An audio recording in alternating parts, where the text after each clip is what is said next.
So the Chicago Bears finally got some good news. I think the Bears dodged a major bullet here, and it's been a tough couple days, right? But I, for one, with a 4-3 record, I'm not jumping ship just yet. Man, people are saying everything from fire the staff immediately, the season's over. Let's be more level-headed than that.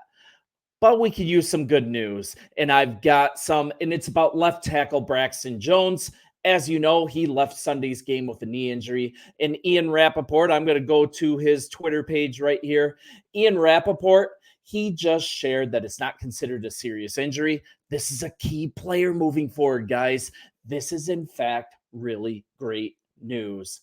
And if you know anything about Braxton Jones, you know that he's been the one to solidify that side of the line. And hey, the guy's only allowed one sack all season. So the fact that he is now considered week to week, that is very good news. And this line needs all the help it can possibly get, right? Rookie offensive lineman Karan Amagaje, he stepped in for Jones. He played 45 offensive snaps. That's 71% of the team's offensive plays. And I'd say Amagaji, he filled in as well as you could expect, considering he's a third-round rookie. Amagaji missed camp, the preseason. He was recovering from the injury that we knew all about when we drafted him. And really, this was his first meaningful game action. And I was actually really encouraged by his performance seen in that light. But it's obvious he's not ready to take the spot over. He did have some bright spots, though. I mean, he did have 4 hurries. He did have 4 pressures allowed, but he did have a really nice edge sealing block on Swift's big touchdown play. It was over 50 yards. So with Braxton Jones, no IR, he's listed as week to week. And it's important to recognize with Jones that although he's not like a lockdown NFL tackle in the NFL, he has been a really reliable and a pretty darn good part of this line. So we're talking about the 5th rounder out of Southern Utah. He was ranked number 6 in run block win rate. That's an ESPN statistic heading into week 8. I really like the run block win rate as opposed to just sack numbers and things of that nature. It's basically just saying whether a player can hold successfully a block for 2.5 seconds. And really, that's the amount of time that a quarterback should be taking to release the ball. And then PFF, they have him ranked as the 29th best offensive tackle. Once again, not the best in the league, but this is compared to 76 other players who qualify. So above the 50th percentile, that combined with his run blocking prowess, he's been a pretty good piece for us. And we're likely to be without him, though. We're likely to be without him for this matchup against the Cardinals this Sunday. So what happens? Well, this makes the Bill Murray move to IR, but he's actually out for the season. That's more consequential because he would have been the guy to fill in for Tevin Jenkins if he's not ready this weekend. And as you guys know, Tevin Jenkins, he went down with a knee injury during that game.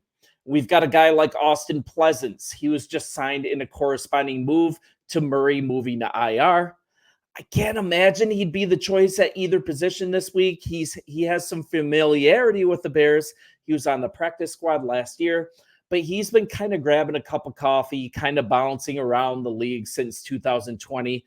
But the one thing that we like about him, he's been familiar with the Bears. He's been on our practice squad last year, as I said, but he's just a wide body. We're looking at a guy that measures out at 6'7" and 330 pounds. That's just massive.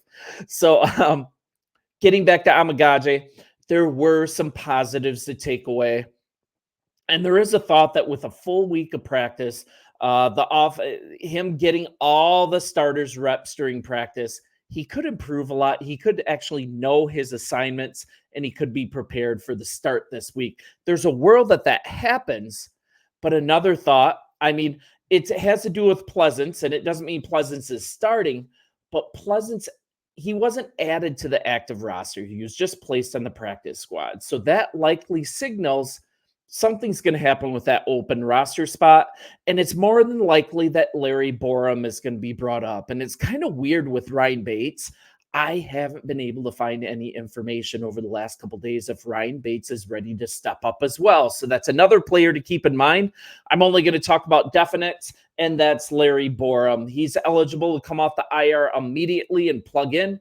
He was designated to return to practice last week. He did, in fact, practice in full, but he wasn't activated for the game. And this isn't a Pro Bowler either, but he's experienced. He knows this blocking scheme really well.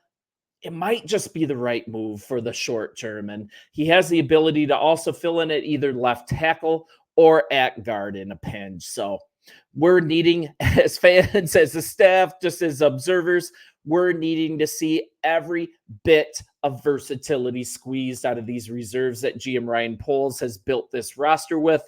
And almost everyone that is on the team, one of the reasons that they are a good part of this line is that they're versatile. And I mean, we're going to find out, aren't we? But insanely good news that Braxton Jones isn't going on IR. So another thing that could happen too, and I want to acknowledge this, this could also signal that in fact it's necessary to activate Nate Davis, have him earn some goodwill back. I mean, if Jenkins is out, it might be necessary. And I mean, is it possible that this benching gives him a kick in the pants that he needs? I mean, I have no idea. I don't know if his attitude has changed, if he's decided to actually work hard to practice to play through injuries, but we might find out here. There's really no news on the Jenkins injury at the time of this filming. I'm about midday today, but I'll let you know as soon as the word is out on his knee injury, and then we'll go from there. So to close, I want to talk about Amagaje because I really think there's a lot of stuff to be excited about regarding his performance. I mean, you have Tony Romo. He was very vocal and very right on those missed B-gap assignments, I believe, that he missed really early in the game when he came in. I think it was in the first handful of plays. I mean, he's not wrong. It did happen.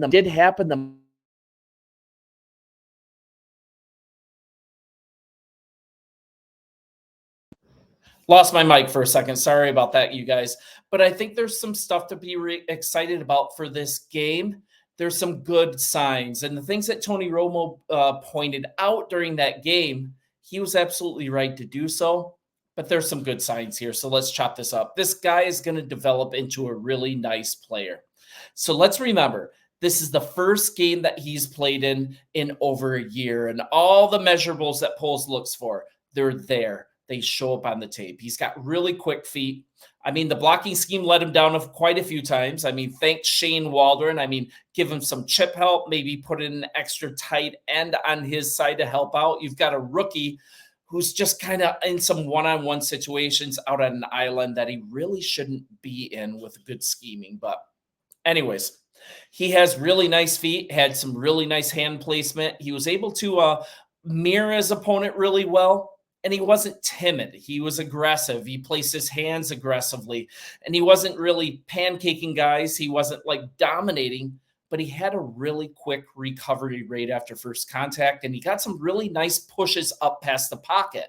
And that's a trait that we want to see. He was never physically overmatched. And you can argue that the receivers were not getting open. I mean, Caleb Williams was consistently holding the ball necessarily past that 2.5 seconds that an offensive lineman is usually asked to hold his block for that long. So let's be honest, though, with the warts, blitzes were a huge problem. His blocking assignments, they seemed unclear at best. I think that can be cleaned up if needed with a full week of practice, once again, getting the starters reps. But if you look at him as a player, I think the plan for him was to have a developmental year. But he really has the ability to step up if Borum is not ready to go. But I think the experience of Borum would make him the play here. So what we saw from Kiran, it was a very positive thing. It continues to show how he was an absolute steal in the third round. Lots of first-round traits. Draft stock went down due to the injury. We were able to get him in the third, and the needed recovery has just put him a little bit behind in his development. But the nice thing here, he's a high-effort guy. He got to the second level really easily on that Swift block. Hopefully he's a lunch pail, work hard, do the dirty work. I mean, kind of like what Cole Kmet was talking about this week. Hopefully he is a player that is willing to do the things in the dark do the things in private, things that we don't always see as commentators, but also that coaches don't even see. Hopefully he's that kind of player, and I think the proof is going to show on the field. So you guys, let me know what you think. It's been a rough couple days. I wanted to give you some good news, and I will continue to keep you updated. Bear down, and we'll talk soon.